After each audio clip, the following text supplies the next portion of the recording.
E aí, pessoal?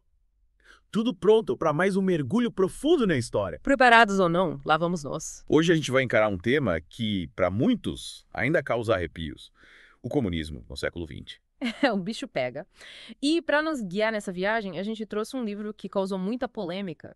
O Livro Negro do Comunismo. Obra do Stéphane Courtois e uma galera de peso, né? Isso aí. E já aviso, o livro não tá para brincadeira.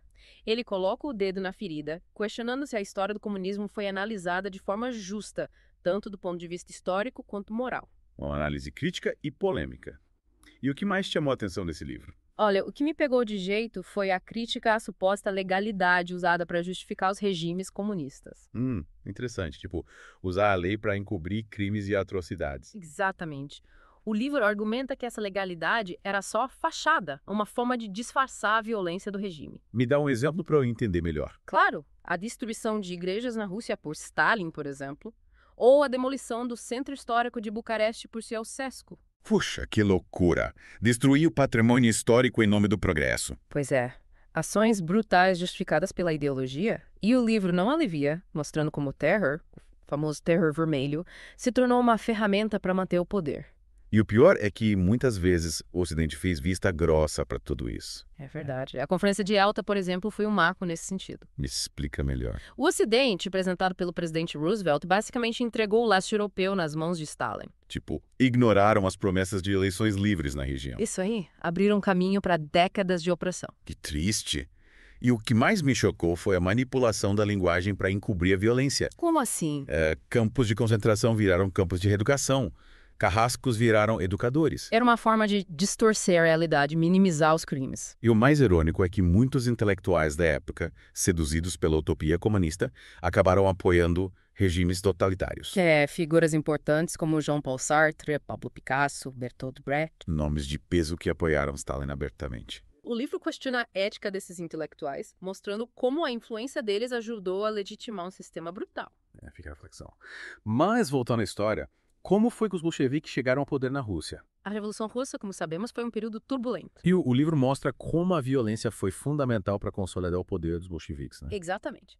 Logo de cara, em 1917, eles criaram a Tcheca, a polícia política secreta. A Tcheca sob o comando do Felix Dzerzhinsky, né? Isso, a Tcheca era implacável, eliminando qualquer um que fosse considerado uma ameaça. Mas no começo, o foco era combater a contra-revolução, certo? Sim, mas logo a coisa descambou. Tipo, começaram a perseguir qualquer um que discordasse deles. Exatamente. Prisões arbitrárias, torturas, execuções em massa. Virou uma máquina de morrer gente. E o livro desmistifica a ideia de que a violência era só uma resposta à guerra civil, A Tcheca já atuava de forma brutal antes mesmo da guerra. usando o terror para silenciar qualquer oposição. Me dá um exemplo. A repressão contra os marinheiros de Kronstadt, 1921. Quem eram esses marinheiros? Eles foram heróis da Revolução, mas se rebelaram contra o autoritarismo bolchevique. E pediram reformas democráticas, né? Isso, a resposta de Lenin foi um massacre. Que loucura! E essa repressão toda também atingiu os grupos religiosos, né? Sim, a Igreja Ortodoxa Russa foi perseguida, igrejas foram fechadas, padres e fiéis presos. E por quê? Para os bolcheviques, a igreja era uma ameaça ideológica. Eles queriam impor um regime ateu, né? Exato. E o Livro Negro do Comunismo também mostra como o terror foi usado para impor a coletivização forçada da agricultura. Ah, coletivização. É. Os camponeses foram obrigados a entregar suas terras e trabalhar em fazendas coletivas, né? Isso os colcoses. Yeah. E quem resistisse era preso, deportado ou executado. Uma tragédia. E a produção agrícola despencou, né? Sim, levando à fome devastadora que matou milhões entre 1932 e 1933. O Holodomor. Exatamente. E o livro mostra como essa fome foi provocada pelas políticas desastrosas do regime soviético. A coletivização forçada, o confisco de grãos, a desorganização da agricultura. Tudo isso contribuiu para uma crise humanitária sem precedentes. E o pior é que Stalin negou a existência da fome, né? Acusou os camponeses de sabotagem e escondeu a verdade do mundo. Um dos crimes mais terríveis do regime soviético. Sem dúvida. Mas ainda tem as limpezas dentro do próprio Partido Comunista. Ah, os expurgos stalinistas. Stalin eliminou qualquer um que ele considerasse uma ameaça, né? Sim. Mesmo que fosse um antigo aliado, Os expurgas atingiram o pico entre 1936 e 1938. Um período de terror inimaginável. Milhares de membros do partido foram presos, torturados, executados ou enviados para o Gulag. O sistema de campos de concentração soviético. Exatamente. E o livro descreve como esses expurgos se baseavam em acusações falsas, delações, torturas. Ninguém estava salvo da paranoia de Stalin. E o mais assustador é que essa paranoia se espalhou para outros países. Regimes comunistas se instalaram em vários países do leste europeu, da Ásia e da América Latina. E, inspirados no modelo soviético, replicaram as mesmas práticas de repressão. O livro negro do comunismo detalha as atrocidades cometidas nesses países, Mostrando como a ideologia comunista, aplicada em diferentes contextos, sempre levou à violência e à opressão. É um documento histórico fundamental para entendermos a verdadeira face do comunismo no século XX. E a leitura nos leva a refletir sobre as consequências do totalitarismo, da supressão da liberdade individual. E da imposição de uma ideologia utópica que, na prática, se transformou num pesadelo. Mas a gente ainda vai explorar mais a fundo como o terror se manifestou em diferentes países, com suas particularidades e suas histórias de resistência. E aí, pessoal, o que acharam dessa primeira parte? Intenso, né? Mas a gente volta na próxima semana para continuar desvendando o livro negro do comunismo. Até lá. Pois bem, pessoal, de volta ao livro negro do comunismo. E aí? Prontos para mais revelações. Hoje vamos mergulhar num episódio pouco conhecido, mas que ilustra bem a brutalidade do regime soviético. A repressão na Crimeia depois da Revolução Russa. A Crimeia. Que interessante, não sabia que esse lugar tinha tanta importância. Pois é, a Crimeia era um ponto estratégico no Mar Negro e sua população era bem diversa. Russos, ucranianos, tártaros, gregos. Um caldeirão cultural, né? Exatamente. E essa diversidade, que devia ser um ponto forte, acabou se tornando um alvo para a violência bolchevique. Mas por quê? Logo após a Revolução, a Crimeia virou um refúgio para quem tentava escapar do terror vermelho. Faz sentido. Mas essa paz durou pouco. Em 1920, o Exército Vermelho invadiu a península sob o comando de um personagem sinistro, Bela Kun. Bela Kun. Esse nome me lembra alguma coisa. Ele era um revolucionário húngaro, famoso por sua crueldade. Tanto na Rússia quanto na Hungria, ele deixou um rastro de sangue. E o que ele fez na Crimeia? Ele e suas tropas desencadearam uma onda de violência indiscriminada. Os tribunais revolucionários condenavam à morte qualquer um suspeito de ser contra-revolucionário. Sem direito à defesa. Sem julgamento justo, sem nada. Era uma carnificina. O livro descreve cenas horríveis de execuções em massa. Fuzilamentos, afogamentos, pessoas jogadas de penhascos. A brutalidade era tanta que até Lenin, que não era conhecido por sua compaixão, teve que intervir. Lenin, sério. Ele temia que a violência excessiva gerasse revoltas e manchasse a imagem do regime. Imagina, até o Lenin achando que o negócio tinha ido longe demais. Pois é. Mas os massacres na Crimeia foram só a ponta do iceberg. O terror se espalhou por toda a Rússia, atingindo diferentes grupos sociais. É triste. E quais outros grupos foram alvo dessa violência? Os cossacos, por exemplo. Os cossacos, aqueles guerreiros montados famosos por sua bravura. Eles mesmos eram vistos como uma ameaça ao poder centralizado dos bolcheviques. Por causa da sua independência, né? Exatamente. E como qualquer ameaça ao regime, foram alvo de uma campanha de extermínio. Dezenas de milhares de cossacos foram mortos. Suas aldeias incendiadas, suas terras confiscadas, suas famílias deportadas para campos de concentração. Que crueldade! Mas qual era o objetivo dos bolcheviques com tanta violência? Eliminar qualquer grupo social que pudesse desafiar o poder do regime. Entendi. E essa lógica se repetiu em outros momentos, como na perseguição aos kulaks, né? Sim, os kulaks, os camponeses mais prósperos, foram eliminados durante a coletivização forçada da agricultura. Falando nisso, o livro negro do comunismo detalha como essa política resultou numa das maiores tragédias do século XX, a fome de 1932-33, o Holodomor. A gente já falou um pouco sobre isso na primeira parte. Lembra como a coletivização foi implementada de forma brutal? Sim, os camponeses foram obrigados a entregar suas terras e trabalhar em fazendas coletivas, os kolkhozes.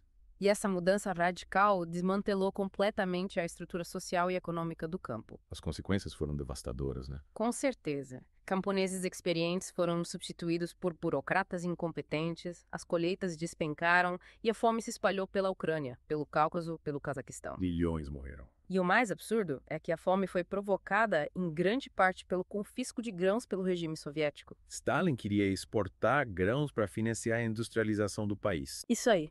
Ele ignorou os alertas de que a população estava morrendo de fome. Priorizou a ideologia em detrimento da vida de milhões de pessoas. Exatamente. E, para piorar, Stalin negou a existência da fome, acusando os camponeses de sabotagem. Um verdadeiro genocídio encoberto pela propaganda do regime. Enquanto milhões morriam de fome, o terror se intensificava dentro do próprio Partido Comunista. Os expurgos stalinistas. Ninguém estava a salvo da paranoia de Stalin, nem seus aliados mais próximos. Ele via inimigos em todos os lugares, né? Qualquer um que ele suspeitasse de ser uma ameaça era eliminado. Membros do partido, oficiais do exército, intelectuais, artistas. Mas como funcionavam esses expurgos? Como as pessoas eram acusadas? Era uma verdadeira caça às bruxas. Pessoas presas, torturadas e executadas com base em denúncias falsas, confissões forjadas, julgamentos fraudulentos. Um clima de terror e desconfiança. E qual era o objetivo final de Stalin? Consolidar seu poder absoluto e eliminar qualquer oposição dentro do partido. Ele queria controlar tudo. O partido, o governo, a sociedade. E essa paranoia toda se limitou à União Soviética? Infelizmente não. Os expurgos se estenderam para fora da URSS, atingindo os partidos comunistas de outros países. Sério? Líderes comunistas estrangeiros que se refugiaram na URSS foram presos, torturados, executados. Stalin não confiava nem nos comunistas de outros países. Ele via conspirações em todos os lugares. Que loucura. Me dá um exemplo. O Partido Comunista Polonês.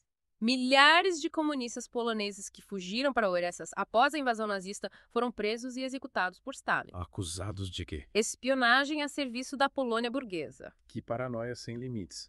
E qual foi o impacto desses expurgos nos partidos comunistas estrangeiros? Os expurgos enfraqueceram esses partidos, tornando-os mais dependentes de Moscou e subservientes à vontade de Stalin. Uma dependência que se tornaria ainda mais evidente depois da Segunda Guerra Mundial, com a imposição de regimes comunistas no leste europeu. É o início da Guerra Fria. Mas essa já é uma outra história. De volta ao nosso mergulho no Livro Negro do Comunismo. E hoje a gente vai encarar um dos capítulos mais sinistros dessa história. Os gulags. Os campos de concentração soviéticos. Se você achava que já tínhamos visto o pior do terror vermelho, prepare-se. Porque a história dos gulags é de arrepiar. Eram campos de trabalho forçado espalhados por toda a União Soviética, né? Isso. Da Sibéria congelante às estates da Ásia Central. Lugares inóspitos isolados. Projetados para isolar e explorar os prisioneiros até a morte. E o livro descreve o Gulag como uma engrenagem fundamental da máquina de repressão stalinista. Era uma forma de eliminar qualquer um que fosse considerado inimigo do povo. E quem podia ser considerado inimigo do povo? A lista era extensa. Opositores políticos, claro. Mas não só, né? Qualquer um que por algum motivo despertasse a paranoia do regime. Tipo, Intelectuais, artistas, religiosos. camponeses que resistiram à coletivização. Membros do próprio Partido Comunista que caíram em desgraça. Era uma rede de terror que atingia todos os setores da sociedade. E a sorte de ser denunciado por um deleitor já era motivo suficiente para acabar no Gulag. Qualquer um podia ser vítima. Bastava uma piada sobre Stalin, uma crítica ao regime, um atraso no trabalho. Era um clima de medo e desconfiança generalizado. Uma sociedade paralisada pelo terror. E como era a vida nesses campos? Uma experiência de completa desumanização. Descreve pra gente. Imagine trabalhos forçados e extenuantes em condições climáticas extremas. Frio congelante, calor insuportável. Com alimentação mínima, quase nenhuma assistência médica e violência constante por parte dos guardas. Um inferno na Terra. Os prisioneiros perdiam sua identidade, sua dignidade, sua esperança. Eram tratados como animais. Reduzidos a números, a mão de obra descartável. E quantos foram mandados para os cavernas? Os números são estarrecedores. Estima-se que, ao longo de sua existência, o Gulag tem aprisionado mais de 20 milhões de pessoas. 20 milhões. E a taxa de mortalidade era altíssima. Bilhões morreram de fome, doenças, exaustão. Ou foram executados sumariamente. Uma verdadeira máquina de morrer, gente. E o mais assustador é que o Gulag não era um sistema secreto. Como assim? O regime soviético usava o Gulag abertamente como instrumento de controle social. Para espalhar o medo e o silêncio por toda a sociedade. Era um aviso claro, qualquer um podia acabar lá. E esse terror todo, essa repressão, será que ficou restrita à União Soviética? Infelizmente não. O modelo de repressão soviético se espalhou para outros países. Com o fim da Segunda Guerra Mundial e o avanço da influência soviética, regimes comunistas foram instalados em diversos países do leste europeu. E adivinha? Levaram junto o modelo de repressão, com prisões arbitrárias, campos de concentração, censura, controle da economia e eliminação sistemática de opositores. Então, basicamente, copiaram o modelo soviético e aplicaram em outros países. Com algumas adaptações, claro, mas a essência da repressão era a mesma. O livro negro do comunismo Detalha como isso aconteceu. Sim, o livro mostra como esses regimes satélites da URSS replicaram as práticas de terror do regime stalinista. Em cada país, com suas características próprias. Claro, cada país teve sua história, mas o fio condutor da repressão era o mesmo. E quais países o livro destaca? A Polônia, por exemplo. O que aconteceu por lá? O regime comunista polonês, liderado por Bolesław Bierut, impôs um regime totalitário, Eliminando qualquer forma de oposição. esmagando a resistência anticomunista, perseguindo a Igreja Católica e controlando todos os aspectos da vida social. E na Hungria? Na Hungria, o regime comunista, liderado por Matyas Rákosi, foi ainda mais cruel. Rákosi. Outro nome que representa a brutalidade do terror vermelho. Ele aprendeu as técnicas de repressão na União Soviética e as aplicou com fervor na Hungria. Julgamentos forjados, execuções em massa, campos de trabalho forçado. A Hungria viveu um período de terror intenso. E a Revolta Húngara de 1956, que a gente estudou na escola. A revolta foi uma explosão de resistência popular contra essa opressão. E o que aconteceu? O regime respondeu com brutalidade. Tropas soviéticas invadiram o país e esmagaram o movimento. Uma demonstração de força brutal. Um exemplo trágico de como o regime comunista usava a violência para se manter no poder. E essa lógica se repetiu em outros países do leste europeu. Tchecoslováquia, Romênia, Bulgária, Alemanha Oriental. Cada país com suas particularidades, suas histórias de resistência e luta pela liberdade. E o livro Negro do Comunismo documenta tudo isso de forma impressionante. O livro nos apresenta um panorama assustador do terror que se abateu sobre milhões de pessoas no século XX. É um documento histórico fundamental para entendermos a verdadeira face do comunismo. E as consequências da imposição de uma ideologia utópica que se transformou em um pesadelo. Um alerta para que não repitamos os erros do passado. E com essa reflexão, encerramos nossa imersão no livro Negro do Comunismo, Espero que essa jornada tenha sido, apesar de tudo, enriquecedora. que tem nos ajudado a entender um pouco melhor a complexidade da história. E a importância de defendermos a liberdade, a democracia e os direitos humanos. Porque a história nos ensina que o preço da liberdade é a eterna vigilância. E que o conhecimento é a melhor arma contra a tirania e a opressão. Continue mergulhando fundo no conhecimento e até a próxima.